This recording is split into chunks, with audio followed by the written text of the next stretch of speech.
Hello, everyone, and welcome to Wowhead Weekly number 254. I'm a little bit distracted as we have a cat in front of me. Oh, okay, she's climbing away. She was covering the monitor. But yeah, welcome to today's show. This show is the first Wowhead Weekly since Shadowlands came out. I know that most of you have probably been busy trying to level up, find out what you need to do once you hit max level, and all of the other things involved with that. Because of that, we actually took 1 week's break to give people that time to experience everything and get up to date with whatever is happening in game. And now, with season 1 coming tomorrow for the US and on Wednesday for EU, we thought it would be a great time to quickly update you guys on everything that's going on. We have a few cinematics to look at as well. And yeah, just overall get you guys ready for the new season. Before we properly get started, let me introduce myself. I'm Annie, or also known as Annie Fuchsia, and I'm a full-time streamer on Twitch, playing lots and lots of World of Warcraft. My co-host for Wowhead Weekly is, as always, the lovely Perculia. Hey everyone, I'm Perk. Normally we're joined by Brightpaw, but he's watching a stray cat outside. And yeah, I run Wowhead. It's been really busy and exciting for us these past few weeks with all of the Shadowlands launch traffic. We are posting lots of guides, lots of news, guides to things we never covered before, tools that we've never done before, and I am overseeing all of that, and I've got an amazing dev and content team I work with. So thank you everyone for supporting the site. And yeah, we skipped last week, like Annie said. It was just a lot of like, Blizzard fixed a bug, or you're all busy playing, and just focusing on grinding out the levels. So we thought that, just skip the week and come back, talk about the highlights from launch week, like the cinematics, and then talk about what we can look forward to with season 1. And it's great timing because Blizzard just dropped a huge bunch of season 1 posts on us. So Indeed, yeah, the timing is perfect. Yeah, welcome to Shadowlands, and our theme is saying the same thing. We got a new Shadowlands themed background overlay for you guys. So it's it's all about Shadowlands now. Perk, have you had any chance to play at all?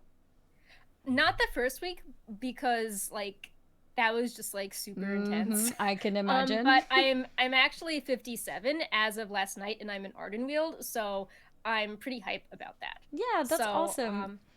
Yeah, I bet you just stay there till 60. No point getting out of there. I have to pick the Covenant because I'm already going night phase, so I need to like. That's true. You have to finish everything. Yeah. Yeah, but I'm really happy. I got there this weekend at least. That's there's just awesome. like I said, like so much going on between like adopting cats and then like with COVID surging, like some coworkers have family emergencies, so like you have to fill in, and like Naxxramas launched and was like, oh yeah, actually, I need to, like make sure our BIS lists are updated and like cover the world first. So, it's been getting better though. So I'm hoping to hit 60 this week. Things are slowly getting put together. So while the rest of us are quickly looking up guides and things of how to make our gameplay smoother and more convenient, we have people like Perk not have time to play the game. But she's hopefully going to catch up with us soon. I mean, it's good to have different perspectives. Like, I do a lot of stuff from the beta, but then it's also like, well, there are people that like, maybe you don't have time to play during the week. Like maybe you worked retail on Black Friday, and while everyone was grinding WoW, you were like, helping people with their retail business, or is like your busiest sales day of the year if you're like a business owner, or like, you're involved in like the food industry or something like that. So it's good to just cover things from different perspectives, because, some people on the site are like, season 1 info, eye levels, but then it's like, well, if you're a casual person, like people still want to know like easy to get mounts and treasures, so it's good to keep highlighting things on both sides of the spectrum. Yeah, definitely. So. And I think someone like you who oversees pretty much everything would probably know more things than most people about all the general things to do with the game that's going on, lore-wise, and general zones and different systems in the game. Obviously, someone like you would then know a little bit or a lot of it about everything, which is always great. It's also been fun, like, not having to worry about, like, okay, I'm trying to get through the mall on day 1 and beat the crowd, like, where my Oh yeah, I have to worry speed about things. that. Yeah, so I can just take things at my own pace, or be like, hey, Bastion's really pretty, let me do some Yeah. side quest in Gardens for the Ascended, as opposed to, having to just be like, ignore all the side quests, like get through that campaign, grind. So it's fun Yeah. to take things at my own pace, because when you're doing something for news, it's always so rushed and optimized Oh that yeah. it's nice to be like, okay, like I'm playing for myself, I'm not going to be playing as if I'm writing an article to report on it. And I think that's also good for, mental health, because it's Oh, been like 100%. Then you really can stressful properly and like enjoy it. I Yeah. can't go outside. Yeah. Yeah, no, 100%. Well, from my side of things, I stream full time, right? So if I don't have a max level character, nobody will ever watch me do anything. But it's also fun for me, of course. I'm in a very fortunate position to be able to focus on that. So I went for max level immediately. I think I got level 60 in 8 hours or so. Yes. 8 9 hours, something like that. So it was decent speed. Not the fastest, Yeah. but not the slowest either. And as of yesterday, I also got my max level on NA now. So I have a max level in both regions, which is it's the first time that I've leveled on both regions this early. Nice. And yeah, I just intend to playing on friends from all over, which is gonna be fun. I'm looking forward to the new season, which is starting now, which is gonna be a big topic for today. Yeah.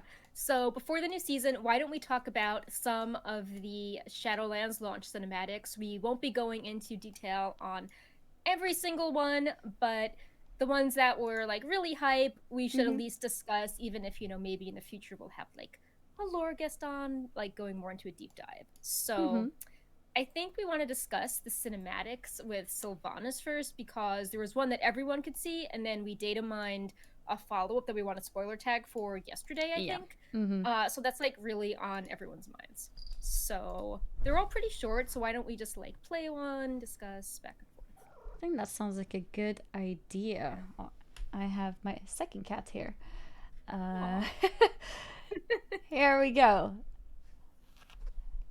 Cinematic with Sylvanas and Anduin. Yep.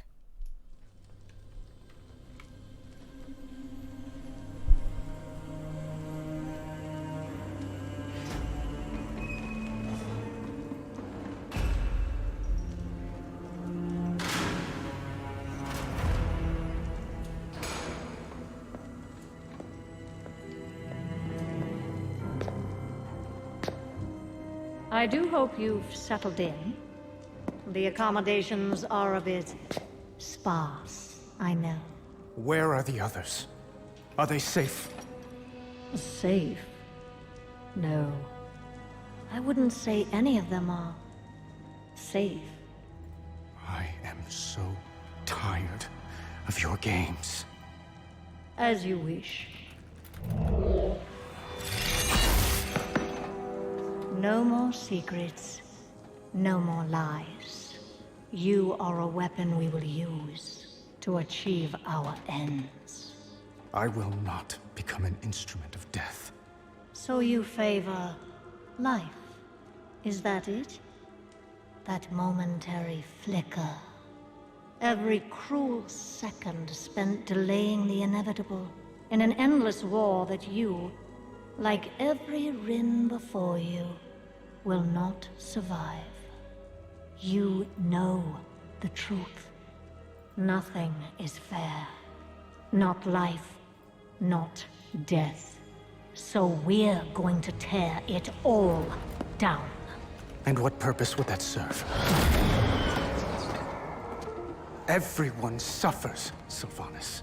But destroying everything will not take away the pain. Oh, you misunderstand. We're breaking a system that has always been flawed, and remaking it into one that is just. Do you expect me to believe that all this time, you've been fighting for justice? How can I convince you? From our first breath to our last, every decision is made for us. Then, The afterlife decides what eternity we must endure. We can't even choose who we couldn't control anything. But through the jailer, control of our fate will at last Yeah, I froze for be a second and now I possible. think I'm back. Look around you! Okay. At what and who you've joined.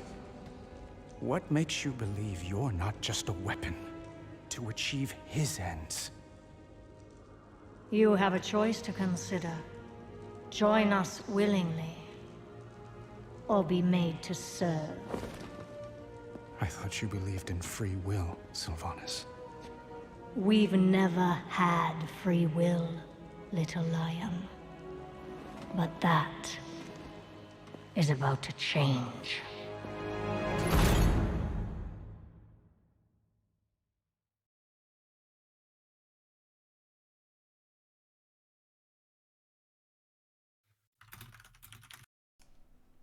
Okay. Yeah. I apologize there So- for unmuting for just a moment. But yeah, we're back, and that's an intense cinematic. Yeah. We finally learn a bit more about Sylvanas' motivations, although, with so many lies in BFA, we're not sure if we can trust her.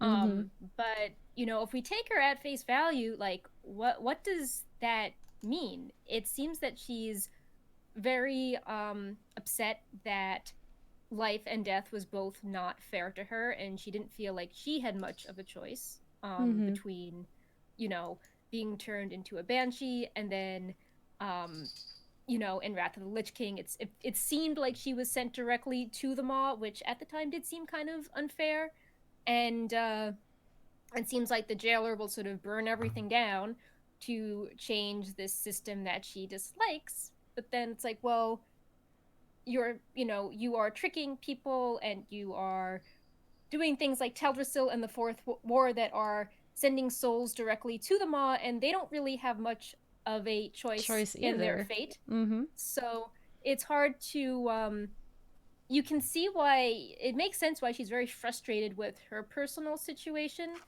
And I'm not sure it justifies it, but it explains a bit more of why she's thinking how she is. Yeah. It in a way explains why she thinks like that, but it doesn't justify. I think the way that you just put that is exactly it. Because just because she had that experience, it doesn't mean that all those other people, such as the ones in Teldrassil, deserve that either. Yeah, people have been wondering because Blizzard in a few interviews made it seem like the jailer is meant to be like a main villain and will face him at some time, so it's very clear like he is not doing the right thing. And then it's like, well, if is Sylvanas misguided and working with someone that is totally evil? What does that make her? Or is she maybe using the jailer to get something she wants, like maybe access to Arthas in the Maw? And then will she, turn on him for her own purposes? But it's still very unclear how, if she's like, oh, the jailer will change things, it's like, well, how will he change things? Because he's so far not done a lot of good things, and Yeah. it seems like maybe, as we learn more about like Frostmourne and the Helm, it's like he was behind a lot of these cosmic wide conflicts, and it's like, well, that doesn't really sound like a good foundation for a stable, prosperous, alternate take on life. And can this in any way make us feel like Sylvanas is doing something good? Like, can this be a redemption arc? What do you think? I think that if Blizzard has done that before with like Kerrigan, for example, how she, like was sort of turned into something like against her will, and then she was transformed back into a human, and then she like tapped into her powers with more self-control to like, you know, do the right thing. And Blizzard has reused stories before. I do think that if she's like totally on board with the jailer, not really a redemption arc, and I think it would be kind of cheap for her. But if they try to do something like she wants she thinks that what happened to her was unfair and she's trying to change that situation, maybe as she sees how weird the jailer is, if she tries to like break free of that or do something different, I think maybe that could work. But I think it would be weird if it was like, well, she was trying to kill all these people all along to make things right. I think that would be a very weird arc. But if it's like, oh, she was so upset and she joined the jailer because she just was focused on how things were unfair, and the more she does stuff with him, the more she realizes this is not the right path. I think that could be interesting. Something I also thought was interesting was how she showed emotion when she seemed frustrated that in life she couldn't choose her fate, because everyone's like, oh, you know, undead don't have feelings, like can they even feel love? And it's like, well, she's clearly feeling like emotion seems to be driving all of this a lot, like just, you know, fear and sorrow and anger at her situation. And on the side with Anduin, so what's up with him? Because everyone was like, oh, Anduin was sort of dorky and BFA and not really leading things, and I feel like maybe he's not good at leading armies, but he's like holding his own in these conversations with her. He definitely sounds a lot more confident in a way than I would have expected. He doesn't sound like he's desperate. I guess he's trying to have an actual conversation with her, because he then also goes ahead and asks her, or was it asking or more of a statement about free will, you know, trying to make her realize something, but instead she kind of turns it around and is like, there was never free will. Yeah.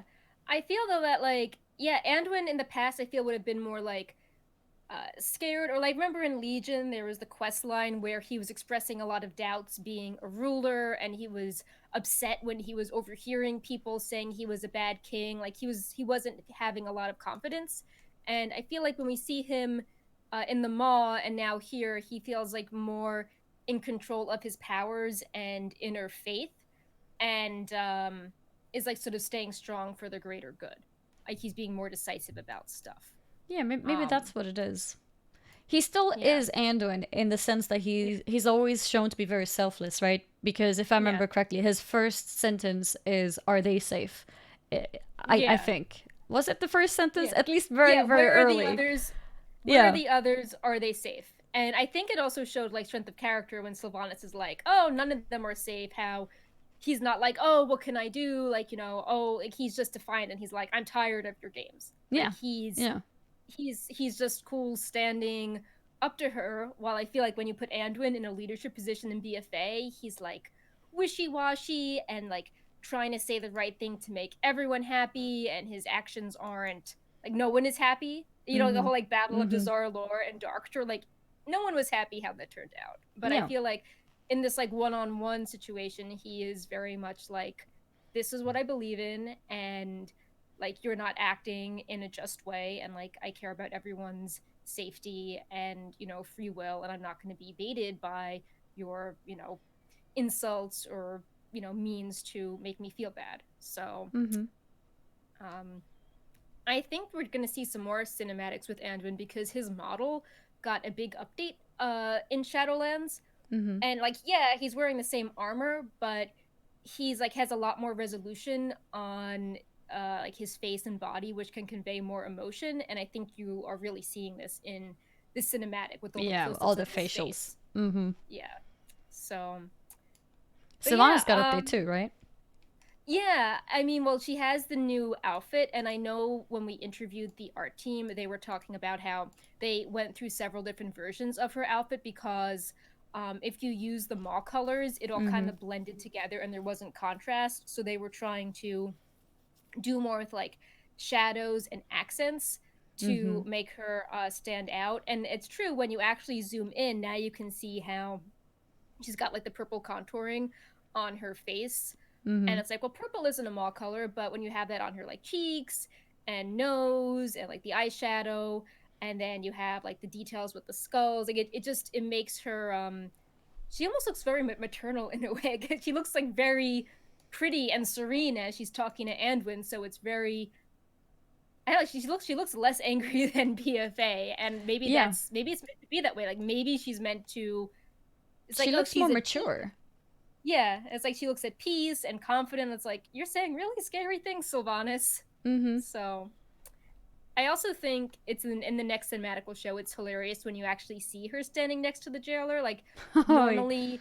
That's really funny when there's like, oh, there's a person and they're fighting a boss and you're as big as their toe. But it kind of works. It kind of emphasizes their like stature or, you know, power dynamic difference. So why don't we put the spoiler tag up and see this new cutscene? And if you're wondering what this is, on the beta, the Bolvar quest line obviously continues, and you know you're seeing where people are in Torghast, and we believe this data mine cutscene happens in the Torghast quest that concerns Anduin again, and it's Sylvanas and the jailer discussing Anduin. It's not super long, but we think putting it behind spoilers is just good to be safe. And also it's perfect as a continuation to the first video. Yep. If my cat allows me to find the correct link. There we go. Okay. Let's play it.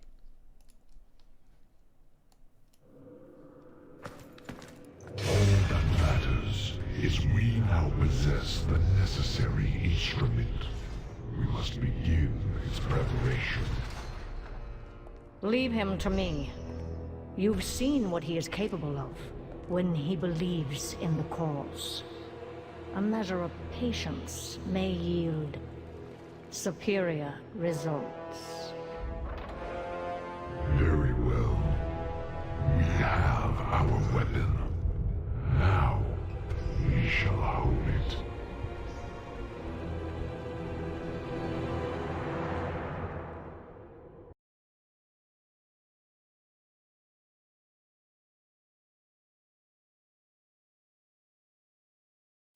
Okay, there it is. Yeah. It's a very short one, but still because says a lot. Yeah, because it's, you know, Sylvanas, people are still curious about it. And talking casually to the jailer. Yeah. So what I think is interesting is the color difference, because in the cinematic with Anduin, Sylvanas is like very like blue, purple, more warm colors, but now talking to the jailer, they have this really weird gold saturation. Like they don't even look like it looks very unnatural. So I mean that's obviously on purpose, but I think it I think it just says a lot. Like maybe we're seeing different sides of Sylvanas here, and even though it was short, there's still a lot we can say about it. The jailer seems really interested in Anduin as the weapon, and there are, you know, parallels between the jailer, you know, making Frostmourne, which then lured Arthas in, who was also, you know, a champion of the light, a paladin, and you know, and then now the jailer wants Anduin, and you know, there's been some parallels built up between Anduin and Arthas, like in the recent book, in some of the BFA cinematics, like when Anduin walks into Undercity in the opening cinematic, it looks like Arthas greeting his father. Oh, yeah, I remember that. So it's just interesting how the jailer seems really interested in these light, these characters that have an affinity for the light, and I guess trying to twist it because maybe they believe so wholly in, you know, what they care about, that if they can be manipulated, then they would be really powerful for his forces. So that was an interesting parallel there. And yeah, like, what's up with Sylvanas? Like, she is kind of disagreeing with him. Yeah, she's very calmly convincing him that being patient is key here, because the jailer seems to be a little bit impatient, wants something to happen, and Sylvanas, as we could see in the previous cinematic, that's why these connect really well, knows that Anduin is not ready to accept something, and she believes, or perhaps is making the jailer believe, that she's going to be able to convince him. Do we think that's going to be possible? Do we see a scenario where Anduin can be convinced by Sylvanas that this is the right thing? So, I mean, I don't know if they'll, like, bring, like, the spirit of Varian in, or if they would do something to play upon his weaknesses. Again, like, you know, Arthas was drawn to Frostmourne and then was kind of mind-controlled by it, serving the blade. If they would try to do something where Anduin thinks that he's getting what he wants, but then it, like, mind-controls him. Or maybe she's buying time. Like, maybe she is spreading... Maybe she's, like, saying, oh, don't get Anduin now. I want to use Anduin for my different purpose. You know, don't worry about him, jailer. I'll watch over Anduin. So, yeah, I feel like the way the cinematic is also shot with how he's sort of towering above her, and she doesn't look at him sometimes, you sort of wonder if she is hiding something from him. Like, it doesn't seem like there's a conversation between equals. Like, there seems like there's, like, definitely a disconnect, how, you know, he's like, I'm going to do this, and she's, like, looking in the opposite direction, like, oh, yeah, well, let's do something else. Yeah. Yeah. Yeah, and she manages to convince him to calm down as well. Yeah. So, and meanwhile, we've been trying to rescue the leaders from Torghast. So it's like, that's strange, you want to wait if we're rescuing people from Torghast. Shouldn't we speed things up? Yeah, that's a good point too, because at this point, we must have already saved Bane, of course, and all the other things happened around the Maw as well, so they obviously know that we are infiltrating, and he still stayed quite calm. Yeah. It's interesting. Looking at the Wowhead comments, some people are also wondering if, like, they're referring to, like, Uther as a weapon or Arthas as the weapon, but I think it's similar to Anduin when you view the earlier cinematic and how Sylvanas was very patient with him and wasn't, you know, threatening him. It just was, like, planting the seed of doubt in his head. Yeah. So, yeah.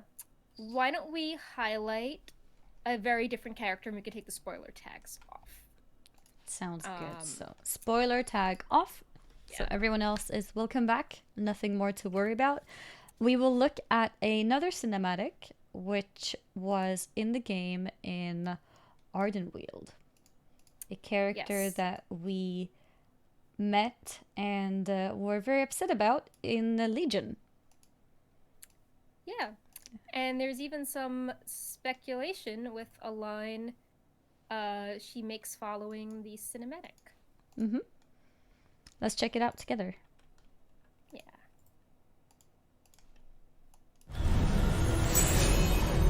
My queen, please help us. This is of my sister. Why have you brought it to me?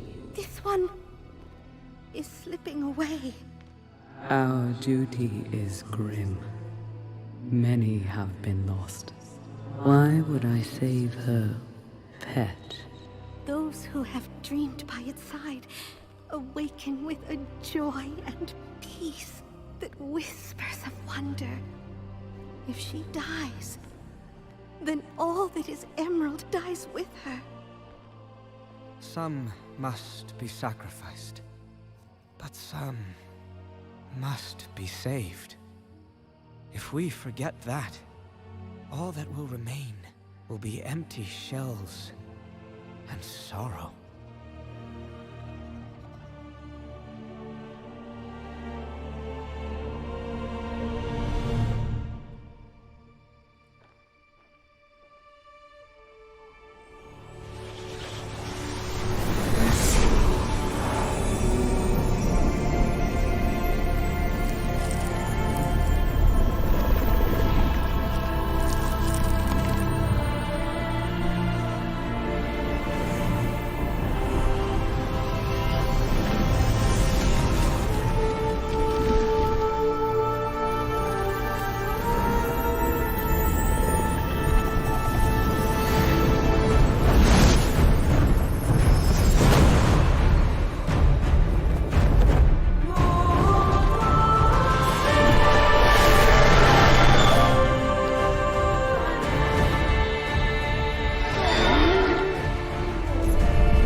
Ysera is back.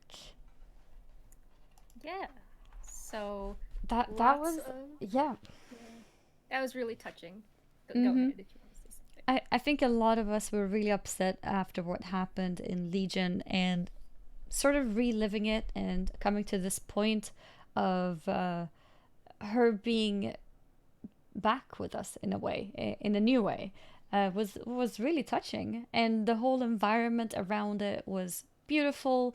The Winter Queen is beautiful as well, and it was really emotional how at the beginning the Winter Queen was unsure about whether she should or not, and the little cute being was the one that convinced her that this is the right thing to do. Yeah, and at first you feel kind of frustrated why she's unsure, but then Mm-hmm. when she pulls the anima from herself directly, you're like, wow, like that's really intense. Like Ardenweald doesn't have a ton of anima, and she's basically, you know, Sacrificing a bit of herself.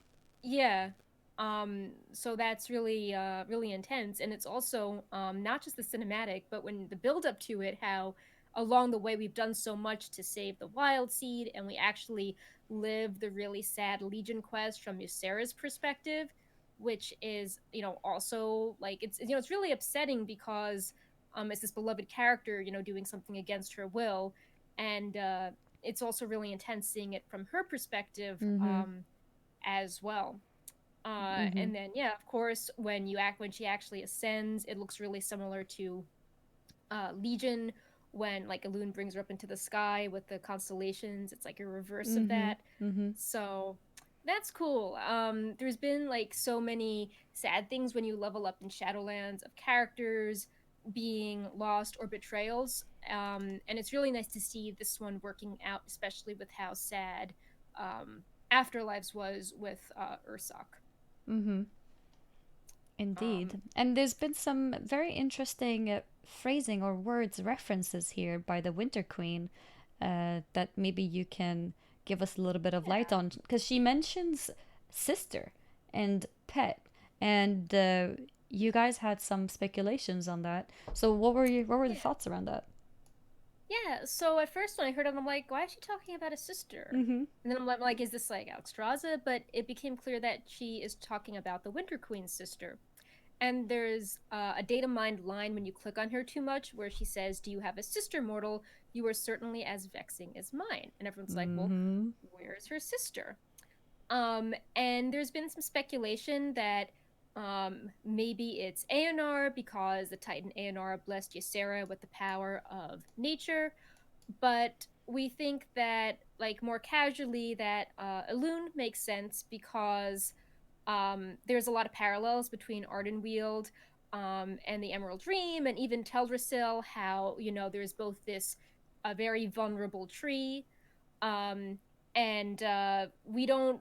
Blizzard's made a big stink about like the cosmology chart, and we know where lots of deities go, but Elune is missing. So I Mm-hmm. think that it can make sense to do a big reveal between these. And Elune helped save Ysera after her death in Legion, like raised her up into the sky. So it makes sense why she could be viewed as like her like Elune's pet pet. Mm-hmm. dragon. So I think that could be pretty interesting. Also, Tyrande, when she has her Night Warrior powers given to her by Elune, is going to Ardenweald to get more answers, and then that could also further the parallel between Elune and the Winter Queen being related. Yeah. So Mm-hmm. I think that could be a pretty interesting reveal, and it could also make sense as to why would Elune be weakened by the anima issue in the Shadowlands? Like, Elune isn't in the Shadowlands. Why was she affected by this and not like the old gods or Bwansamdi or others we faced? Mm-hmm. And if she has this link to the Winter Queen or Ardenweald, that could explain a lot as well.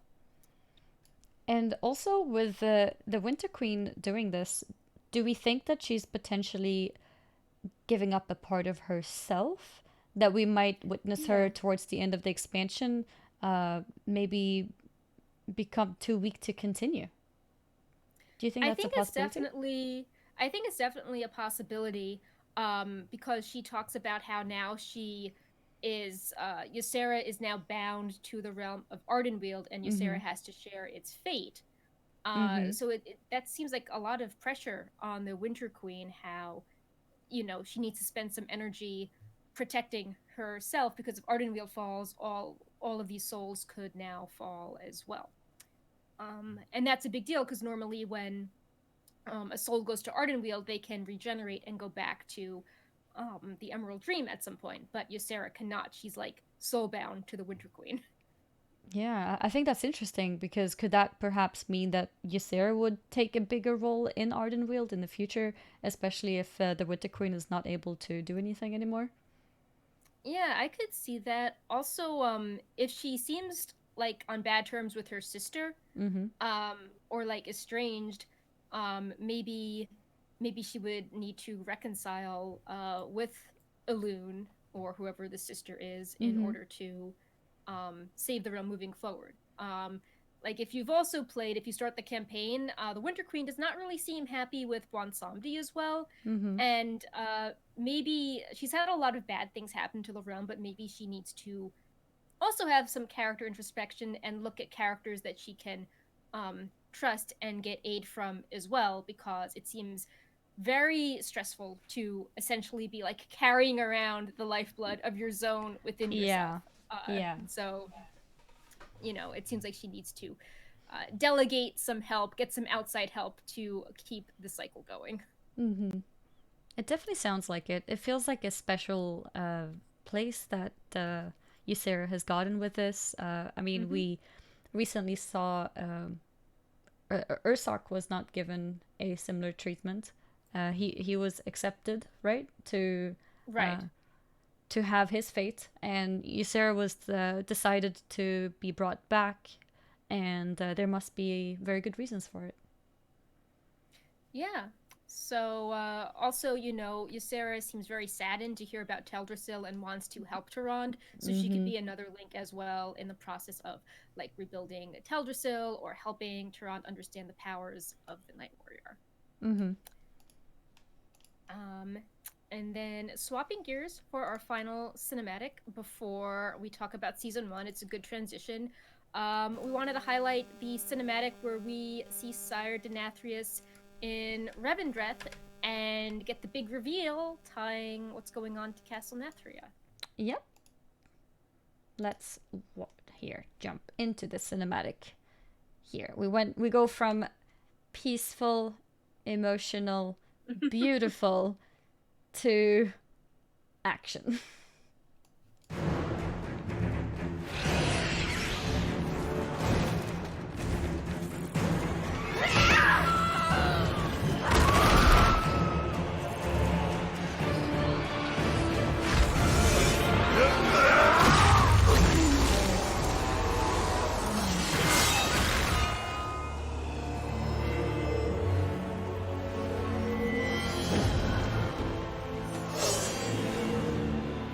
Denathrius!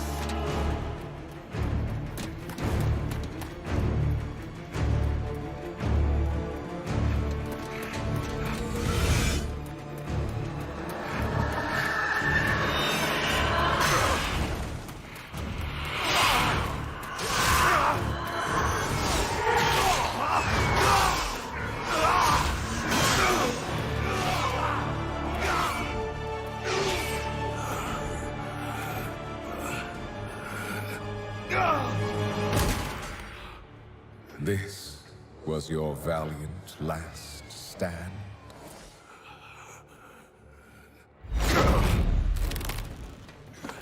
For so very long, you've punished arrogant souls. But instead of learning from their suffering, you've become one of them. You just needed to obey. How fortunate you are to witness the splendor of what is about to unfold.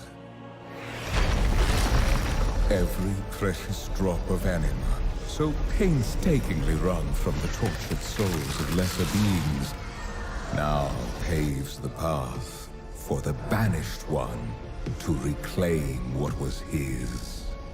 And once his liberation is secured, it shall be by his will that all is washed away. The only power that will emerge from this torrent of change is death. Death and those who shaped its victory. Someone will stop you, Denathrius. Even if I... Do not speak. Observe.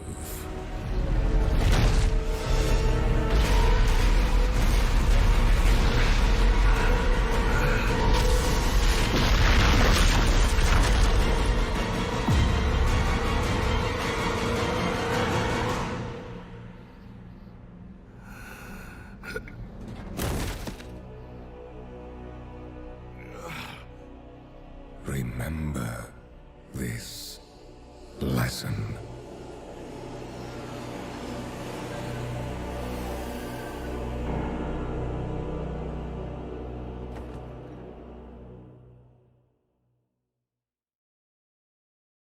Go. There it is. Yeah. So Sire Denathrius has been exposed as a traitor. Yeah, he's such a fun villain. He is. Like, He really is. Just the build up, how he is just standing there, like not even moving, and all the anima is flying around, and his sarcastic one-liners, and he's just a very interesting villain. I wonder if he will somehow play a larger role after the raid, because he has a lot of nuance, and I want to learn more about him, why he is working with the jailer, and when did Revendreth go from being properly working to super corrupt. And the visuals were amazing, like seeing the anime, it's like, wow, like you're really doing a lot with your graphics, Blizzard. So yeah, all that really cool stuff cinematic. breaking apart and just being pulled into I guess is the maw, right? Visually, that was really cool. That was really cool. And seeing him just stand there, and in front of him, the guy can't even get to him.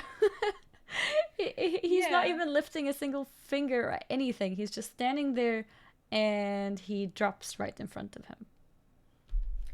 Yeah, something I also thought was a parallel is that I'm seeing a lot of parallels with the Ashara and Sire Denathrius. Not in, like, Ashara like cared about her subjects too much and Denathrius was using them, but just something about the way they are presented as villains, how like they're both welcoming but secretly, like, evil behind the scenes. Like Ashara is trying to get the Azerite for herself. Denathrius wants the anima. They're both really welcoming when you join the zones. Yeah. They both got their fancy They're both very wine charming. goblets. Yeah, they're both very charming, care about their appearance, hospitality, and then even when their mask is exposed, they're still very snarky and charming in their own way. They don't just become like, ha ha ha, I am evil. It's very much in character. So yeah, they stay in character no matter what the emotion is. Yeah.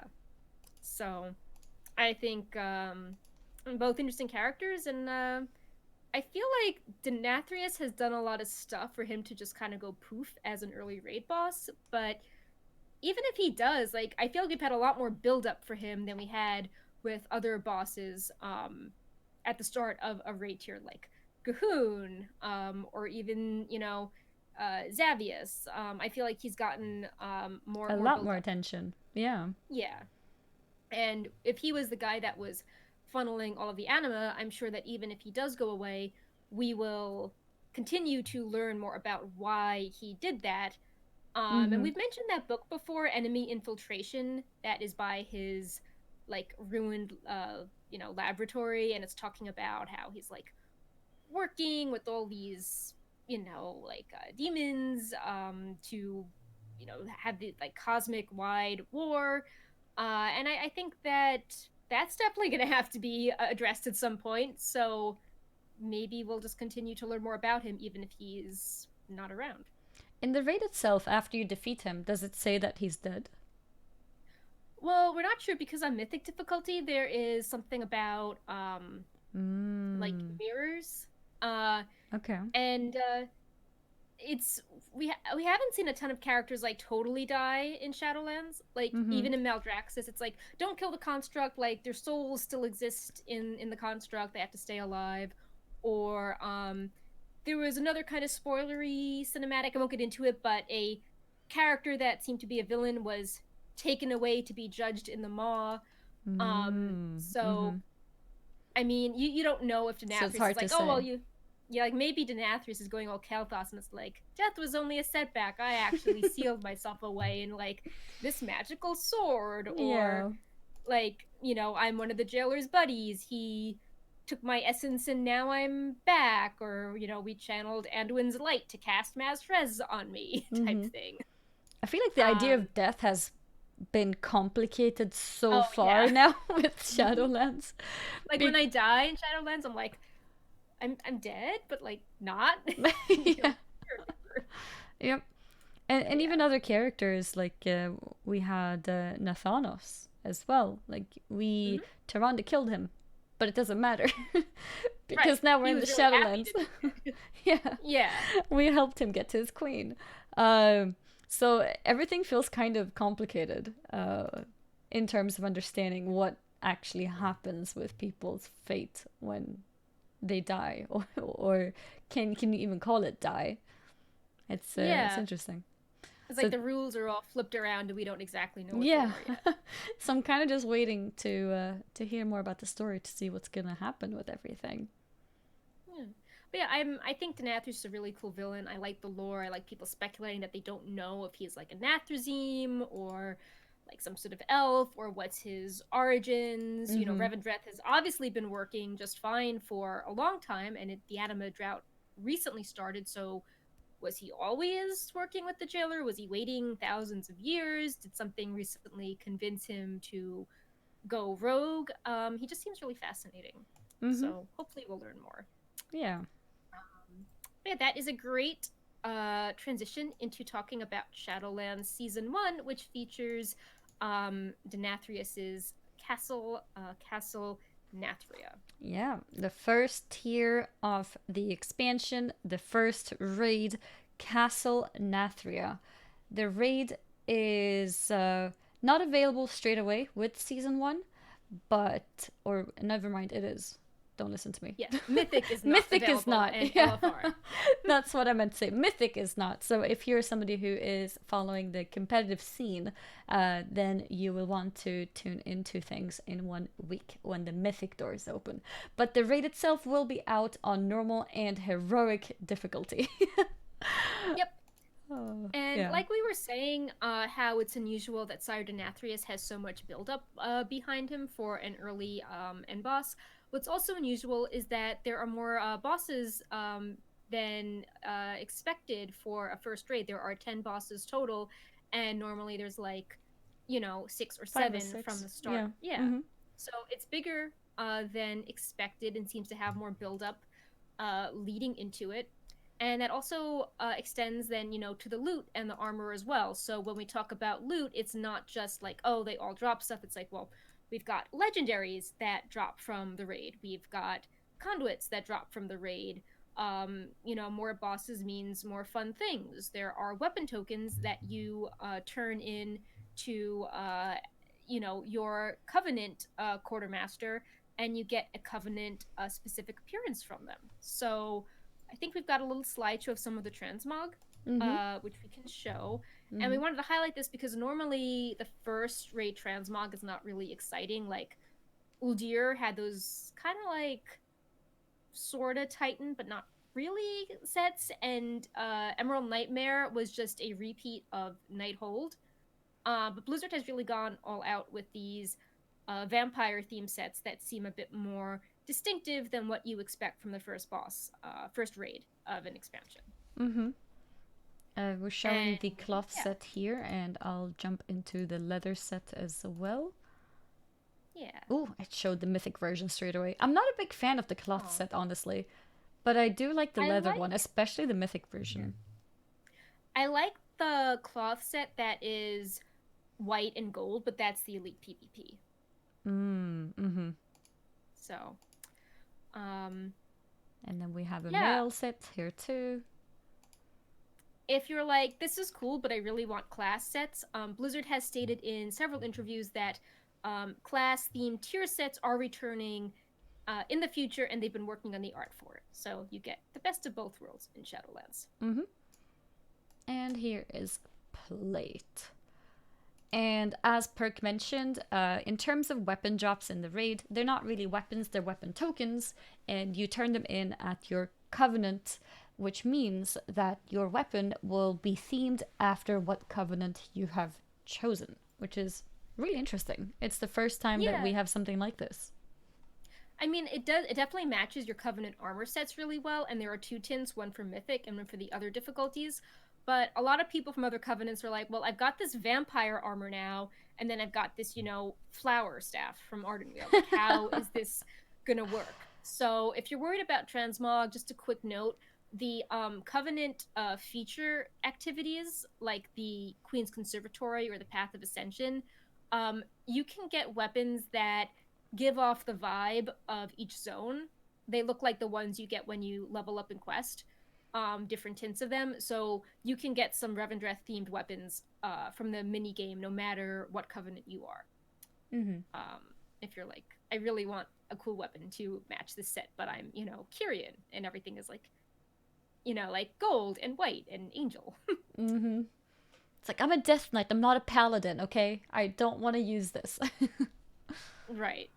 So, we also asked Ian in our Shadowlands launch interview how they planned on handling, like, if someone swaps covenants, do they have to, like, grind up another weapon? Do they, like, automatically unlock the transmog? Would that not be fair? And he's like, we don't want you to be without a weapon, but we're not sure of the specifics right yet. We'll get back to you. So it seems So that we Blizzard still is don't at know. least- Right. It would be weird to just be like, oh, I'm gonna like hop covenants 4 times and unlock every appearance. That would be kind of strange. Yeah. But yeah, another really interesting detail that Ooh, we'll yeah. be highlighting in a post sometime this afternoon is there are obvious cool things you can get from Castle Nathria, and one which is unconventional is a battle pet.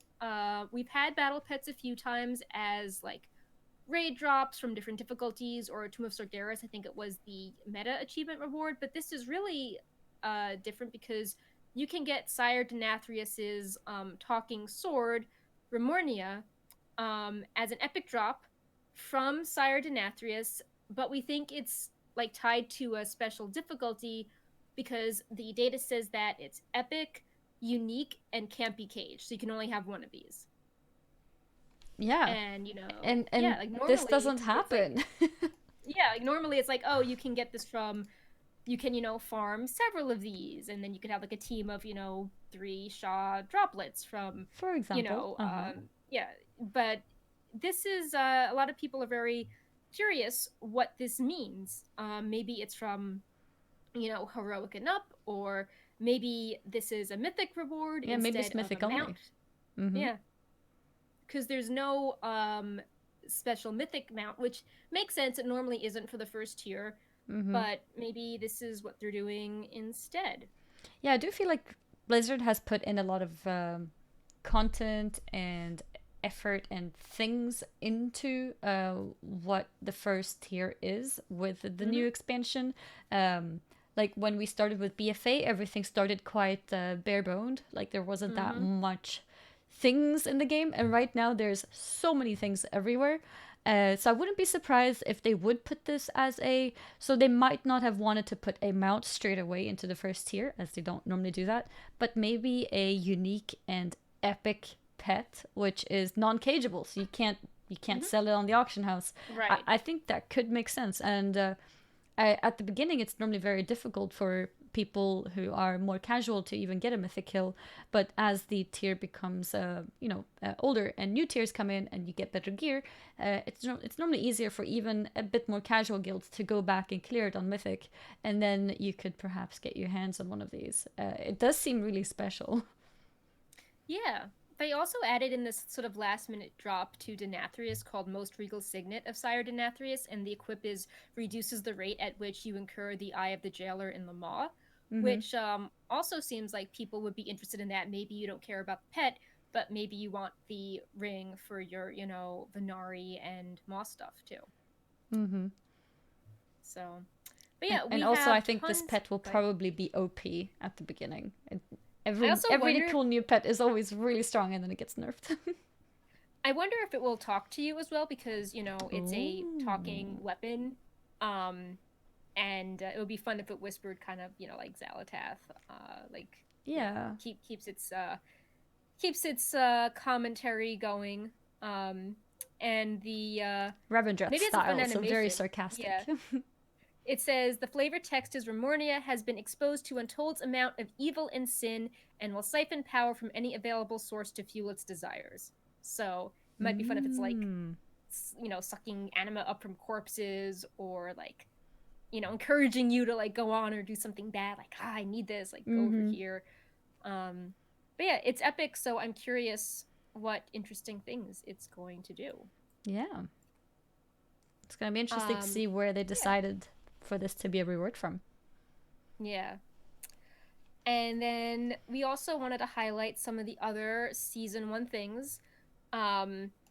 These are better served by like guides on Wowhead because they get very technical, but just if you want to know what is going on really quickly, the Mythic Plus and PvP seasons are also starting.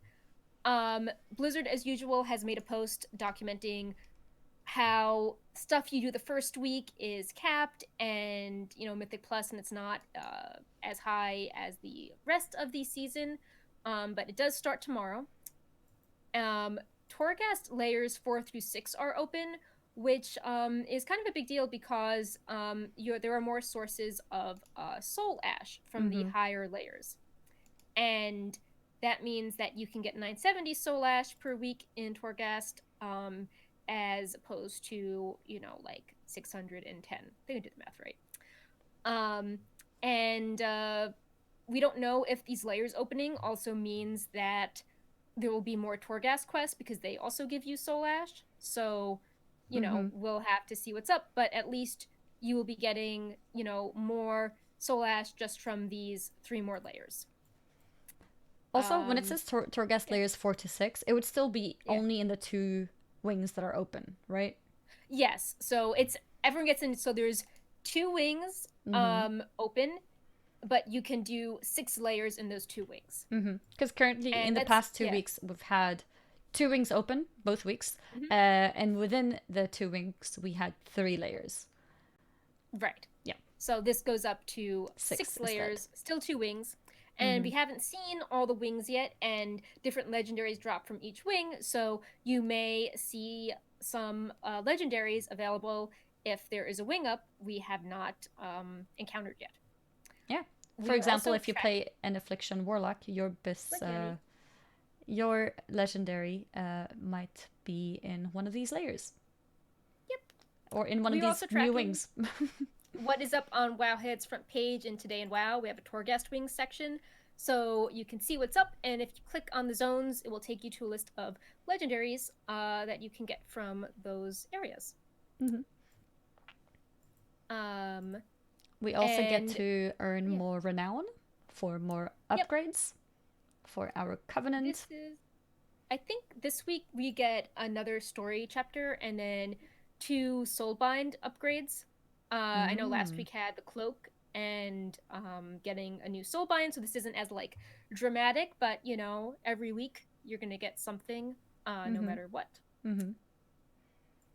There are more redeemed souls. Go ahead. I know people don't like the time gating and things. Well, I don't either normally, but I kind of like that the soulbinds are starting slow, just to take it in, because it's a big system, and the fact that I don't have to choose between too many things straight away kind of feels less overwhelming. And so I'm actually pretty happy about the soulbinds taking a bit of time.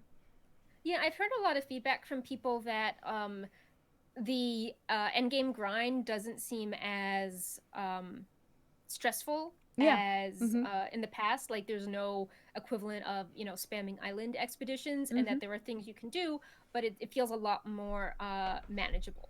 Yeah, definitely. So, you know, maybe there could be a case that the story shouldn't be time gated because, like, I know a lot of Final Fantasy players are like, well, I can just do the story whenever I want. But I could see maybe having the gameplay things be more staggered so people don't burn themselves out. I do feel that the redeemed souls is a little bit slow. Because there's too many parts to upgrade. Yeah. There's too many parts to upgrade. I want to upgrade the Queen's Conservatory for fun, and I want to upgrade the mission table because I think it's good and important for progression. And there's just too many parts that you have to choose between, and you get so few a week.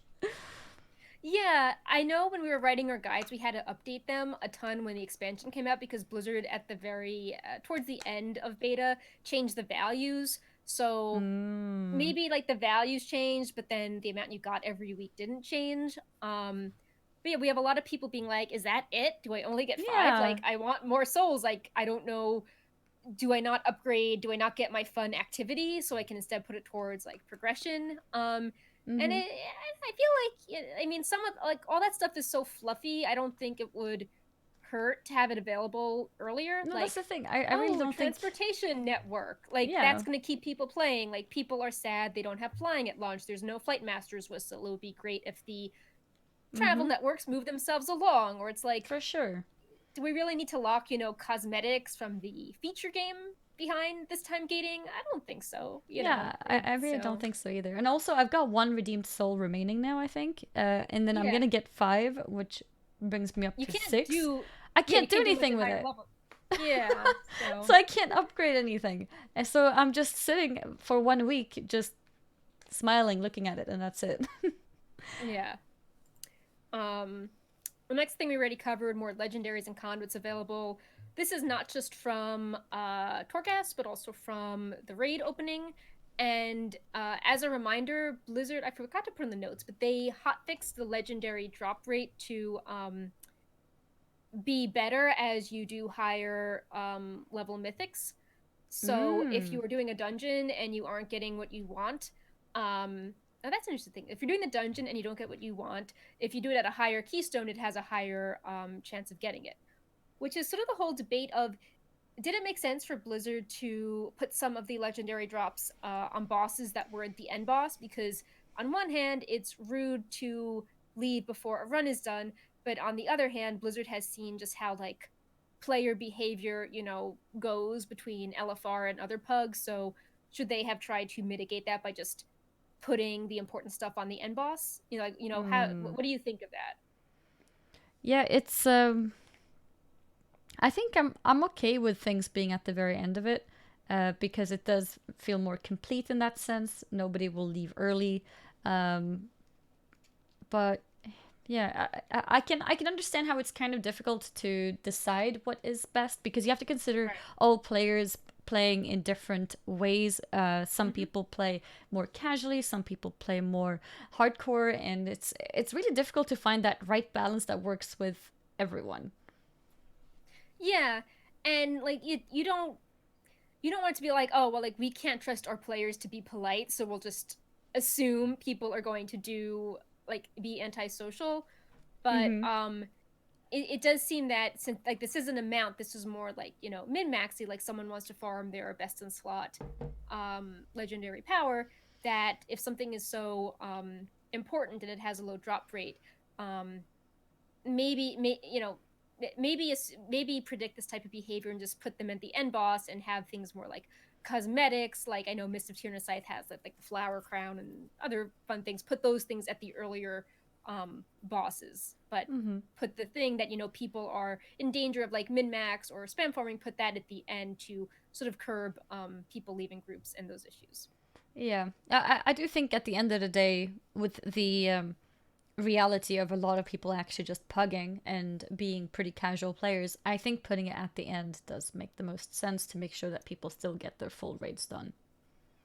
Yeah, especially like Christmas is soon. A lot of parts of the US are in lockdown. We just had the election. Everyone's always tense with Thanksgiving. I think it's just like you don't want to create more avenues for possible friction. You know, like people want to go to WoW to relax and not be like, oh man, you know, like I'm relaxing and now like I'm trying to do this dungeon and you know I'm stuck in this queue now because this person left and like I want this to be friendly. Yeah, no, I think now that I had a minute to think about it, I do think that putting at the end makes the most fair sense. To not screw people over, especially people who may have spent a lot of time putting the groups together in the first place.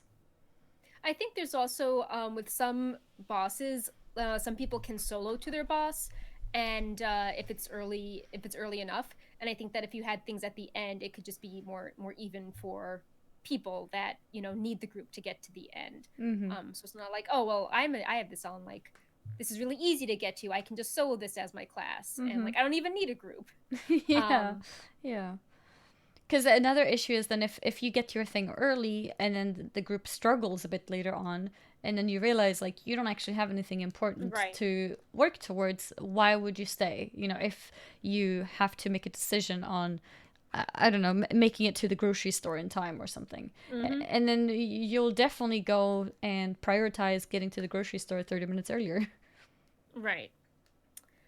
The final thing we wanted to highlight is the Great Vault. If you're like, where are all my BFA chests? Blizzard is streamlining the process, so you can do different activities, and then that gives you more opportunities for loot. So if you do one activity and you don't like what you get, you can you know, see what you get from the other activity. And you can do things from raid, mythic plus, and PvP. So it's all sort of all like mashed together. There's no PvP or mythic chest this week. This time it's all one big thing. And you know, your activities directly influence it. So the more stuff you do, the more loot options you have. Yeah. And we also learned in the interview with Ian that like if you don't defeat Sire Denathrius, you're not going to see his loot from the Great Vault. And like he has higher item level loot than the rest, so it's not like, oh, I defeated the first 3 bosses, there's a chance I'll get his higher item level really cool, you know, item. That you need to actually defeat that boss in order to have the loot, like the loot table unlocked for the Great Vault. So that is what is up with season 1 and all the hype, which brings us to the topic of Naxxramas. Like we usually don't super go into classic because we know there are different audiences, but I think that Naxxramas holds like a central part in people's hearts, whether they were not good enough to do it or they farmed it for like 5 months before a kill. And it launched on Thursday, sort of buried in the middle of Shadowlands. And it's just, we're not going to get into like the technical specifics of speedrunning Naxx, but it's more like, why did Blizzard launch it at this time? Like, did it make sense? I think it could have launched in early 2021. I think so too. I don't know why it was rushed to be out now. I understand that they probably had a schedule that they wanted to just stick with, even though Shadowlands was delayed. So instead of delaying the Classic schedule as well, they decided to delay Shadowlands but keep Classic on whatever path it's on already.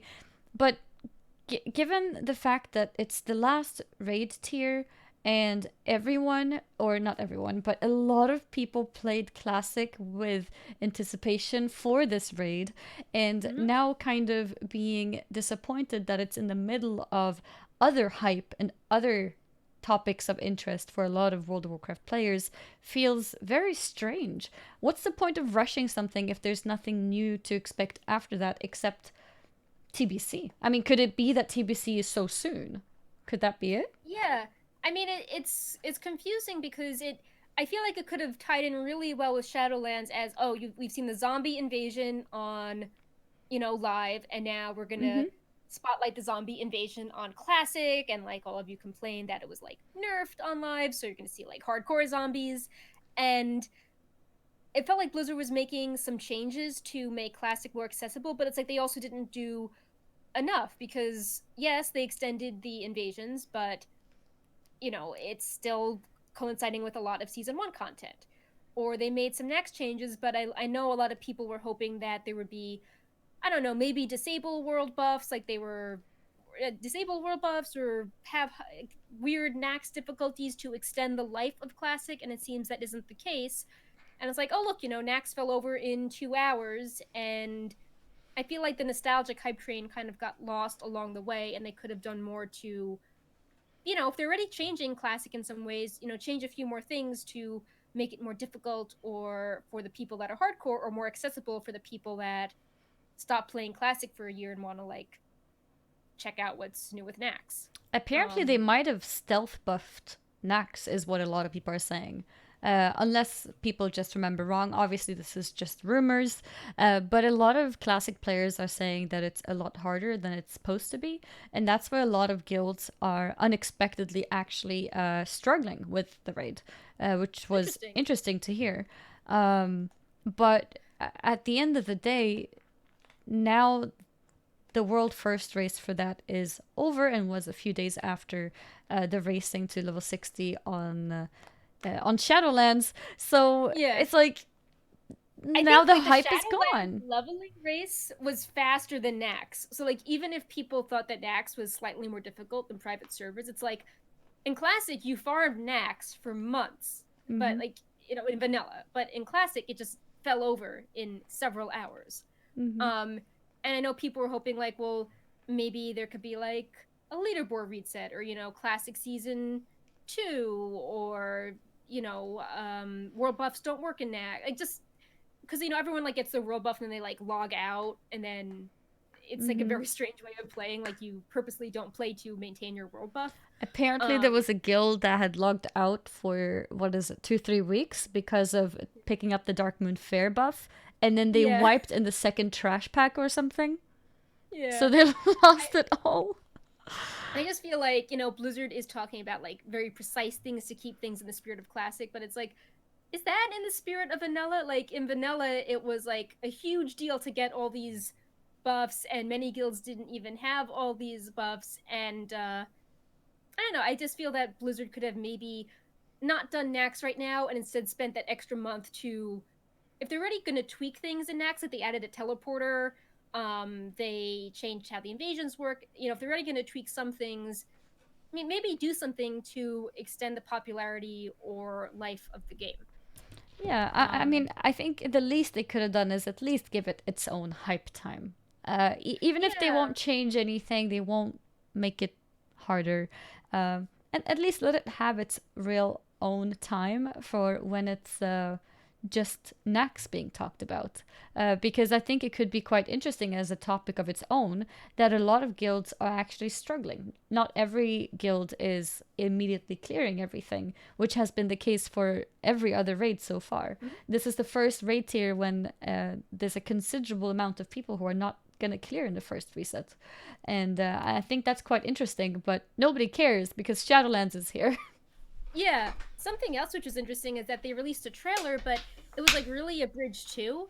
And it's like, with so many really polished fan trailers out there, like Hurricane and IK Edit, it's like, Blizzard, you just gave us a 30-second hype trailer? Like, even the original one from Manila was like 2 minutes long, following like the transformation of Kel'Thuzad. Like, I'm just like, you know, just give it its own trailer. You know, we get so many for Shadowlands. Like, just give us like a updated 2-minute Nax trailer. We got like a little tiny one. So because this is meant to be like the pinnacle of Classic, and it's just drowned in holidays first of all, and Shadowlands. This should have been in January or February.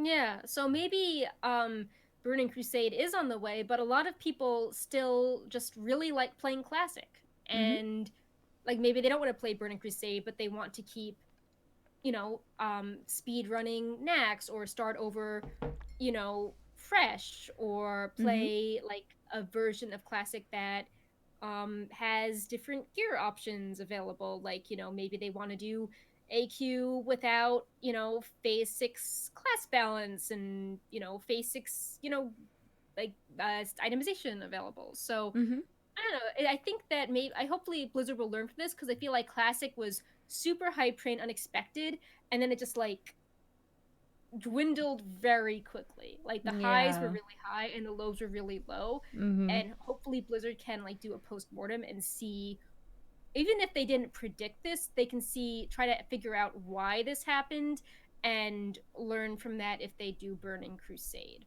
Because it had so much potential, and I just feel like between the bots and this weird in-between state where like it was drowned out for casuals, but then for hardcore people they cleared in a few hours. I just feel like as it dragged on, it wasn't really serving the different types of players that would be attracted to it. But yeah, fingers crossed we will learn more about Burning Crusade and maybe some changes at this BlizzCon online in February. I do think there has to be something new coming up soon, or they wouldn't rush this. I just wonder what it is and if it's going to be worth. Yeah, like I said, even if people want to play Burning Crusade, there are some people that just want Classic. It's like, so will you continue the life of Classic? Maybe like competitive seasons, maybe like new game plus difficulty where the raid is like super hard. Maybe like, I don't know, dealing with bots more, because I know there's been like articles casuals people write where they're like, I picked up Classic and like I don't see people, I just see optimized like mage dungeon AoE spam power leveling. Like I don't see that social experience, and it's like, well, how do you recapture that? So but yeah, going back to retail for the rest of the show, we wanted to highlight some stuff with the Darkmoon Fair and then some kind of like fluffy familiar faces. The Darkmoon Fair is always up every month, but this time it's more of a big deal because it's the first time in Shadowlands. And that means you get experience and reputation, which also works on Venari. And you also have profession buffs. There's that daily you can do for 5 skill points, and it can work on Shadowlands content. You just need that trained. So, do that if you need those like end level skill ups. That reminds me, I need to go and get 5 skills in enchanting, because enchanting is quite expensive towards the end. Yep. So use it for that. And then the old fish feasts no longer work in Shadowlands. Well, they do, but not if you're like level 50 or above. So Blizzard made new versions, but they don't work exactly the same. But you probably still want to pick them up if you're like a completionist, and they're not horrible. So yeah, get some Darkmoon Dagger Maws and go farm up those recipes. And if you do have a bunch of BFA feasts and you think you're going to use them for like mythic pluses because they're really good at regenerating mana, they will not work. So you are stuck with a lot of stinky fish. Yeah, to say the least. Yeah. But yeah, Darkmoon Fair is pretty useful here. And for people who are still leveling, XP obviously very, very relevant. If you're leveling alts, XP relevant again. And reputations, as Perk mentioned, especially reputations such as Venari, which can be quite tricky to level up if you're struggling in them all. Yeah. We also had a fun slideshow of some really interesting effects with Inky Black Night Potion. These were screenshots we took using it in Shadowlands zones, and it looks really cool, but there are side benefits, because if something is too bright, if you're staring at your monitor for a while, this can help. If you like can't see things on the ground that are glittering, this makes them really stand out. So it has a practical purpose in addition to just looking really cool. Like it looks so beautiful with the tree and Ouroboros in particular, I think. Yeah. A lot of these look really cool. Like some are more mystical, some are beautiful, breathtaking. Really cool. I need to go in game and do this too. So this potion, you get it from Darkmoon Fair? Yeah, you get it from the creepy undead vendor, Rona Greenteeth, and you can just stock up on it, and you can have dozens in your bag. They stock up to 20, and you can just have fun with it. Yeah, I feel like I haven't had one of these items for a long time. Yeah, they last beyond the fair as well. So, like I said, you can just pick them up and hold on to it. I have been using them because I stare at monitors all day. I'm like, I need things like relaxing on the eyes. So I had a bunch from BFA that I've been using as I've been leveling, and it's been really fun. That's clever to use them for the eyes. I should do that too. Yeah, it's like you got my like, you know, tinted sunglasses. Like sometimes because I'm like, yeah. And it's like you're imagining people. I get like migraines or like light stress easily, so it's like if I'm really like not feeling awesome, I've got like double duty with that. But yeah, these screenshots are beautiful. I also think like the light area in Revendreth looks really cool, and some of the statues that look kind of normal by day, when you put the potion on by night, the lighting really pops on them. So yeah, it looks really fun. Indeed. Yeah. And then for this next section, yeah, go ahead. I don't think we need spoilers for this. We're highlighting some characters from Azeroth that are now in Shadowlands, and I think people have already encountered these while questing. We've been trying to highlight like one character a day or every other day. If you find one we haven't highlighted, email us and we will write an article on it. And we just wanted to highlight some of the characters we've found because I think it's really cool. And in interviews, Blizzard made it seem like they were with the extra time the like quest and zone people had with the delays, they were trying to add in more references, like little Easter eggs, and I think they're fun, and I think we should celebrate and have more stuff like this in the base game, even when there's not a delay. And I think they add a lot, so I want to just, you know, be like, these are really cool. Please do more. Yeah. So first up, we have Captain Cookie. Yep. The Dead Mines Murloc chef. As you guys may remember. Yep. He did not do well in Maldraxxus, as he seems to be dead. Used to make a war machine.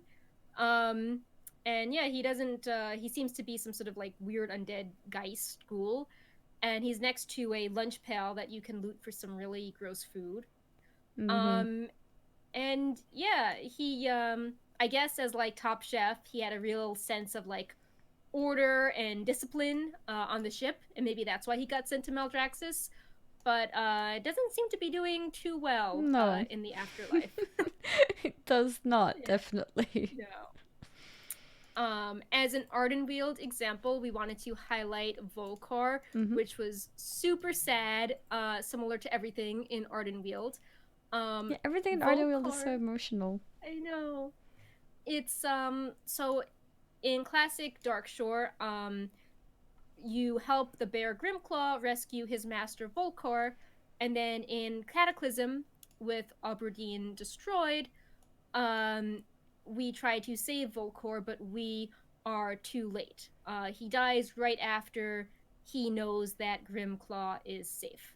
And this is really like touching because Volkar has taken the form of the bear. And it's like, oh, it's so sad.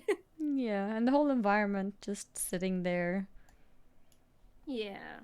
So that was touching. And very different vibe from Maldraxxus, obviously. And it makes sense why Volkar, with his love for nature and affinity for the bear, was sent to Ardenweald, and then took in Ardenweald, you're not a person, you take on the form of an animal, and it makes sense why he became a bear. So as an Revendreth example, we have the warlord Zul'jin, who makes sense because you know, he was the bad guy in you know, Zul'Aman. And he seems pretty angry, especially if you are a blood or void elf, because he was directly fighting their lands, and he's very upset that the elves have stolen his empire. So he is very angry, hidden away as a wrathful soul, and we're not sure if he's going to be redeemed or not. He seems very prideful about the situation and not really repenting. Yep. And then as a Bastion example, we have Warbrave Oro, who you may remember when questing in Legion in High Mountain. He had a big role in the Drogbar quest chain and met an untimely death, and it was super sad because he had a wife and a child. And it's interesting because he remembers some events of his past, but Bastion is all about letting go of your memories. Yeah. And it's really sad because he's like, I don't know how I died. Like, he's let go of that part of his memory. But then he's still really concerned that his family is loved and doesn't want to get rid of those memories. And that's it's very, very interesting tension with Bastion because, with some realms like Ardenweald, you're like, yeah, the lack of anima is hurting the realm, like it's messing things up. But with Bastion, you're like, these people questioning, like, is that bad? Like, it seems really sad to let go of all your memories. Yeah. Like, why would you do that? It seems like you're getting rid of joy. Like, this seems very unfair if you're sent to Bastion and you have to let go of everything. And the Archon is like, keep ferrying souls to the maw. Like, that's just the way things are. Like, I can see why there's some tension in the zone there. Yeah, definitely. And I think this again brings us back to the story with Devos as well. Yeah, like, I'm like, did she do much that was wrong? I mean, like, as we keep learning about Frostmourne, and if you learn enough legendaries, you see like the little cinematic how the jailer told the rune carver to make Frostmourne. It's like, well, she was really worried about Frostmourne and having the power of the maw being in Azeroth and how this has really messed things up, and everyone's just like, oh well, not our problem. And it's like, well, this actually was a really big problem. Like, I don't think Devos said anything wrong, and it just seems really sad to give up all your memories or be cast out if you question anything. Like that seems really rough. It's like, well, when you do Bastion, you see the character struggling with their doubts and they turn Forsworn, and it's like, is that your fate? Like, to be sent to a zone and then you fail, so you're just like condemned to eternity? That seems really horrible. Like, yeah, the Arbiter sent you to the wrong place. Like, and you're just meant to accept that. Like, you can't be like, oh, I'm a bad Kyrian, put me in Maldraxxus instead. Like, you're just stuck being this, like, damned fallen angel. It's very interesting. And even this little speech here, it starts with I know you. We fought side by side in High Mountain. It's immediately touching on the ideas of memories, which is a bit taboo now because we're not supposed to. So that's interesting. And like, I don't think I'm not criticizing Bastion. I actually think it's a very interesting zone. Like, I think it's good. It makes you want to discuss and question Shadowlands because I think a lot of people are like, oh, the jailer is evil. Like, clearly he's in the wrong. But I think when you are presented with something like Bastion, you're like, does this really make sense? Like, maybe there are issues with the Shadowlands. And I think it gets like the point across kind of more effectively than the jailer being like, I will break all chains. Mono guy. We have highlighted like 10 more in our post, but in the interest of time, who haven't we seen? Like, I think it's really strange we have not seen Varian or Sourfang. Yeah, especially Sourfang, I think. I think I would expect, or would I? If you'd see one of the two, who would you expect to see first? So I feel like Varian made it before the anima issues, because if Ysera made it, then he should have made it. And so I'm puzzled why we haven't seen him. And like, he seems to be a really kind of obvious character for Maldraxxus with like the military might and how he was like a great gladiator and was known for his like skill in combat, unlike Anduin, and it makes sense for him to be there, especially if his like contemporaries are there, like Mograine and Draka. That's very true, and But his he's not timing makes sense. Yeah, he should already be there. So it makes more sense that we haven't seen Saurfang because we don't really know. Plus the whole bit where when you do the quest in Legion with Anduin, and then he finds the sword and picks it up, there's that like heavenly flashback where like Varian's soul is like, Anduin, you're amazing. Yeah. And it's like, well, his like spirit is visiting him, or his spirit is tied to the sword in some form. So I feel like is the jailer holding Varian? Is that going to be like a weapon of guilt Anduin? I feel like Varian has to show up though. Oh, it would make sense why they would want Anduin then. Right. Like maybe they held his soul back and like they're gonna like use him to like pressure Anduin into working with them, or like oh we'll send him to the Maw if you don't work with us, or could be the other way around. Use Anduin to get Varian. Yeah, get Varian. That could be some. Yeah. So I think that it's kind of worrisome we have not seen Varian yet, especially because Varian and Sylvanas were like sort of like in that opening Legion cinematic, they were kind of like putting their differences aside and like having each other's backs, fighting the demons. And even in the books, even when Sylvanas sounds very negative in the books leading up to the expansion, she talks about like, Varian fought well with honor. She seems to have some respect for him. So maybe that would cause a rift with the jailer too, if the jailer's like, oh, let's use Varian, and Sylvanas is like, no, like this, I actually sort of respect him. Saurfang though, with the timing, is Saurfang in the Maw, because we learned in that Shadows Rising book that Bwonsamdi gave Zakan a vision of Saurfang like being really happy in this field in the afterlife, and it just was an illusion to make Zakan work with him, but it wasn't real. So it's like, oh no, is Saurfang in the Maw now, which would be super sad because his son was killed by the Lich King and was serving Ice Crown Citadel, which we've now learned was like infused with tied to the jailer. So it's like Arthas Anduin parallel jailer, Saurfang warrior parallel. But yeah, it would be super, I don't know, Saurfang needs a hug. Yeah, for sure. Like, he needs to like go into his like happy field in the ground in the afterlife. So I feel like we have to see him too if we are seeing like the Teldrassil souls from BFA. Oh yeah. He definitely needs to be. Maybe we've seen neither of them because they're both gonna be part of important storylines. So it makes sense that we haven't seen them, because otherwise it would be too much information at once, perhaps. Maybe small little cutscenes or cinematics with them. Maybe cutscenes would make more sense for smaller parts.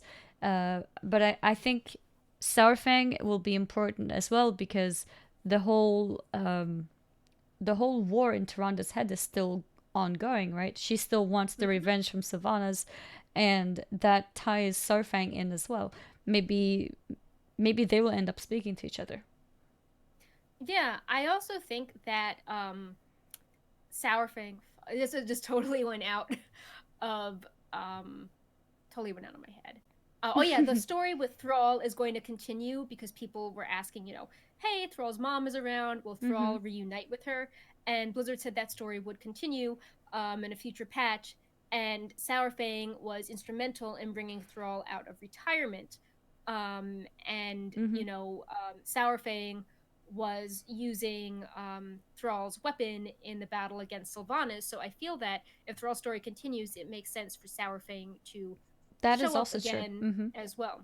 Plus, cinematic-wise, budget-wise, you've got Thrall already high definition and Sourfang already high definition. Yeah, so true. Sylvanas already high definition. Yep. So you just need to get high definition Draka, and then you've got like a. Then you got the whole family going. Yeah. And then you might as well make a TV show for us too. That'd be so cool, especially with like stay at home. I would totally binge. Yes. Like, a WoW TV show. It would be like so the cool. cartoony afterlife style, or in this like realistic style. Yeah, I think either would be great. Honestly, obviously these real cinematics look way cooler, but they do also take a lot more resources. So even having something closer to the Warbringers kind of style could work very well. Yeah. So, we are getting a little late, but I wanted to quickly just highlight some merchandise quickly. Some that Blizzard sent me, some that I bought because I thought it was cool. This was tied to Blizzard's Black Friday sale, and some of the BlizzCon merch that didn't happen because no BlizzCon. But Blizzard sent me this really cool Season 7 pin set, if people can see it. Mm-hmm. I know it got darker outside, but I still think people can see the coloration fine, right? We see it decently, I'd say. Okay, let me one thing. No, I think your lights are fine. Oh, is this better? Or is it like? Let me see how the book looks. Yeah, I think it looks fine. Mm-hmm. Okay. Yeah. So you can see everything. This is the interior cover. Mm-hmm. And I'm glad I put the lighting because you can see how it's all metallic-y now. So obviously Lilith is the center attraction, and she's front and center above the Murloc. And we've got some Warcraft pins. We've got Verisa, who worked with mostly the Alliance and BFA, but is now chilling with the Horde and Orgrimmar in Shadowlands and is friends with Kalia. We have Thrall somewhere. Oh, that is not Thrall. Thrall is somewhere here. Where is Thrall? We have Thrall with his new hybrid, like, BFA classic appearance with Doomhammer, but the BFA look. We also have Illidan. It's Hearthstone, but he's got like it's a WoW character vibe. And then I think is that it. Then we have characters from the other Blizzard universe as well. You can also get these as individual pins, and you have a chance to have a gold one. And they made a platinum version this year too, so there's 3 different types you can get. So thank you to Blizzard for sending this. And I believe these are limited to 1,000, but there are still a few on sale. And you should get this now to do pin trading next year when BlizzCon is back. Oh yeah. Pin trading had a little pause too because of all this. Yeah. Another thing Blizzard sent me was a deluxe remaster of Rise of the Horde and Lord of the Clans. Oh. This was one of their first books published, and now it's got this nice like hardcover front. Oh, that's and there are cool. many illustrations. So for example, we've got something like this in color. We have some full page ones as well, if I can find it. Oh yeah, so we've got like Gul'dan here. We've got like the fancy typeset at the top. We have, it's like just a very deluxe cover. So we've got the maps of Azeroth on the front, and it doesn't really have new information, but it's I think sets the tone. It's a very important book, and it's cool to have this nice collector's edition version, especially if Thrall is going to have that storyline in the future. Oh yeah. That's also very true. Ties into everything then. Yeah. And then finally, I bought this book on my own. It is World of Warcraft Exploring Eastern Kingdoms. And it is very fancy. This is like imitation leather with like nice gold designs on it. And this follows the adventures of Flynn and Shaw throughout Eastern Kingdoms, documenting like interesting like artifacts and stuff about different zones. I think we've highlighted some stuff before, but for example, this is like the table of contents, and it's got this really cool like overlay, so you can see their locations and then the map. Yeah. So it's slightly transparent. Yeah, and then a lot of the pages look really cool. Like here's Booty Bay, So you've got the illustration on one side, and then you've got Shaw doing his report, but in the report, Flynn is like having funny anecdotes about Of stuff. course. And it is more lighthearted. It's not like an encyclopedia. It's like a fun like road trip, but there are interesting details like they meet up with Khadgar, and it's like what was Khadgar up to in BFA? Oh, he was really fed up with things, or blood elves. What are there blood elves still in contact with the Alliance? Yes, they are. Type of things, or it's like the Alliance is really trying to fight to have Alaria's armor returned to the Alliance as opposed to being held in Silvermoon. It's like a lot of like neat world building details.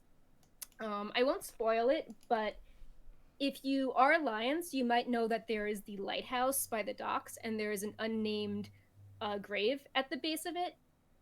This book, throughout, it solves the mystery of that lighthouse. Ooh. And it may have implications for the future of the story, because it's not just a random peasant surprise. So surprise. Yep. But yeah, definitely check the book out. I think it's really cool Blizzard is making books like these that are like very approachable and like artistic, and it's not just like super dense encyclopedia of text. So I really like stuff like this.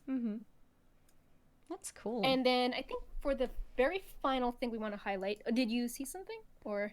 No, I was just gonna see if the link here had the links to the things that you had, but they don't, so I'm gonna have to ask you to link me those things later on. I will link our Black Friday gift guide one sec. Awesome. Wowhead Black.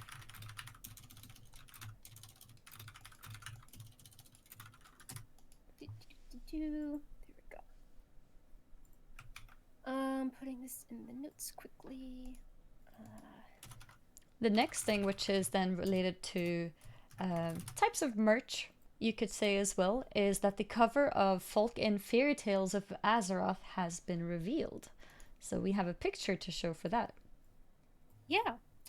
And yeah, it is sort of in the style of the Exploring Azeroth book, how it's like very fantastical and not what you sort of expect, with WoW. And there's a lot that we can learn just from the cover. Like, I think the leaves are super pretty. I hope that means it's going to be like the fake gold leaf. You've got the modern things like Volpera. You've got old school things like kobolds. You've got a bronze dragon. It appears we've got Uther in the center. And at first I was like, I was hoping it would be like a crone or like a storyteller, but I'm like, no, it's actually really hilarious because it's young Uther and he's using his Librum as like the book to read the fairy tales. Like he's using his weapon to like tell the stories. And I think that's actually kind of cool. That's neat. So yeah. And what's also interesting is how there's some sort of like mermaid character that's maybe even wearing a Heart of Azeroth, and it's giving me Najatar vibes, but I'm like, is this a new type of character? Because she definitely has a big fin. Like her fin is off in the center. So I think it shows a lot of promise. I'm glad Blizzard is doing more like pretty collector edition type covers, like deluxe looking things that are very pretty to display on a coffee table.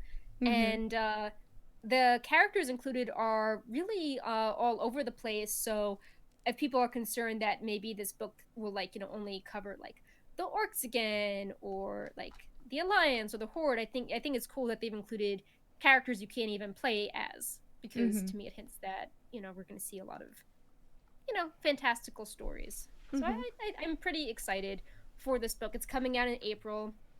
I know some people in the comments were like concerned that this book would have like a bunch of stories and feel rushed. This is like a short story anthology. It's not like 10 novels in one mega book. Everything is like a 10-page story that's like a little slice of life. It's not like, oh, we took the Traveler books and just smushed them into one book on a small deadline. It's all spread out. Yeah, I think it's really nice as a change of pace as well to have these kind of stories on the side to have to read. I'm not sure if you're up on the screen still or me, but I think that if you compare the cover to Azeroth, it's the same tech where you've got like the leather on the sides, and then you've got the gold border, and then you've got that deluxe illustration Central. in the center. Yeah. Yeah. So, well done, Blizzard. I think that is cool. Indeed. I think that's about it for the show. I know that as we've been doing the show, my coworkers have been posting a lot of stuff. Like, we've been posting Torghast reminders. Blizzard may post some updated PvP loot tables, updated Mythic Plus loot tables. We've got everything is Castle happening Nathria. tomorrow. Yeah, everything is happening.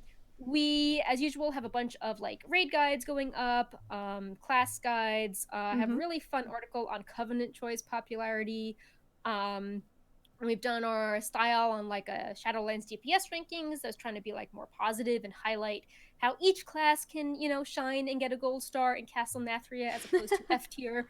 But yeah, if you want to get a sense of like, is your class good on all the fights or just some, or like maybe just single target and why, definitely check out that article. We added a little like sticky section to Wowhead's front page called Dispatches from the Maw, which is we can sticky a post and keep it up regardless of the time, because people were getting like super frustrated if we're like, oh, we're constantly moving the time of like what to do each week back to the front page. So we just made a separate section being like, yo, this is the important stuff. It's going to just stay put, and then we're going to have the news underneath.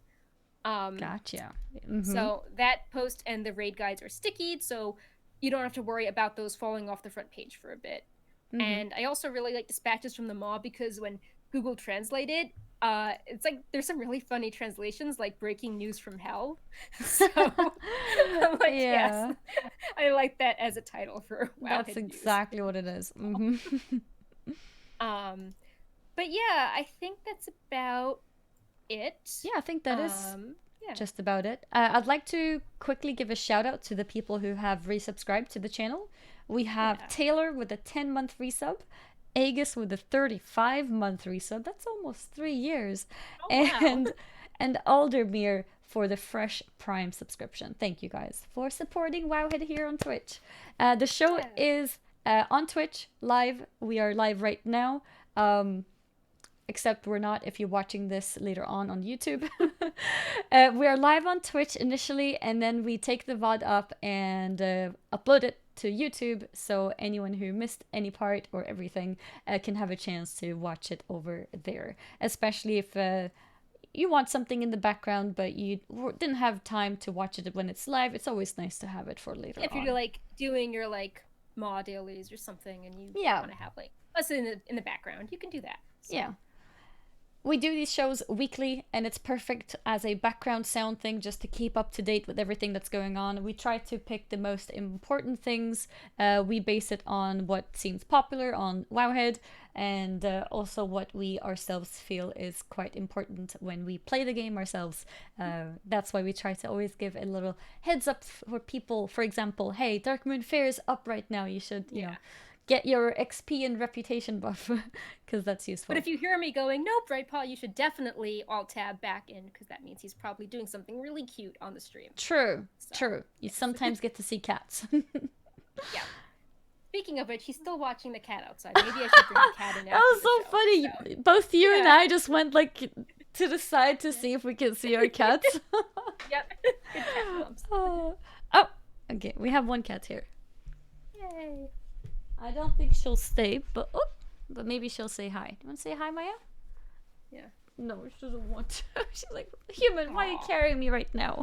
She's like, I have to like do my Ardenweald, rep dailies. So. Yeah. Oh, that's Maya for you. At least you saw her for a split second. But yeah, thank you guys so much for watching and supporting. We will see you again next week, same time, to cover whatever has happened between now and then. Yeah, we should do our high five. Yes, we should. So you can do the countdown, I think. Yes. Or do I do it? I can't remember when there's guests. Yeah. Yeah, well, when it's just both of us, it doesn't matter who does it. Yeah. Okay. You can do it. Yeah, I'll do it. 3, 2, 1. Yeah. There it is. Good job. Yep. Annie's achievement hunting. Yeah, that was actually one of the really fun things, really fun experiences that I had this week. I managed to peak up to top 10 achievements in the world. Congrats, it's awesome. Thank you. Good job. So I'm still trying to grind. Other people are grinding too. I keep going up and down. No, I peaked at top 5 actually, not top 10. Wow. And I think I'm currently top 12 or something. I'm not sure. I need to double check. But yeah, people are going ham, so I need to keep grinding to keep up with everyone. Also, really impressive that like one character has so many achievements, but you also leveled the one on the other server. So that's really cool. Oh, apparently I'm Lots number of 8 grinding. currently. Nice. Oh. I thought I was doing worse than I actually am. That's good. Yeah, no, I was focusing on my warlock mainly for the first X amount of days, and then I've tried to level on NA in the background, you know, because they're 2 separate accounts. But it's been difficult, and then 2 days ago I decided, okay, now it's time to level this. I am tired of getting 1 level per 5 hours of kind of leveling, so I just focused on it, and yeah, then I got it. Cool. So that's what's going on, and my NA character only has like 1,000 achievement points. It's such a difference. New project when you are number 1 for EU, you can get number 2 on NA. Oh, yeah, about that. Yeah. But yes, just random extra information. We'll see you all again next week. Thank you guys again so much for watching, and yeah, take care, everyone. Yeah, have fun in Shadowlands in season 1. Yep. Bye. Enjoy. Bye-bye.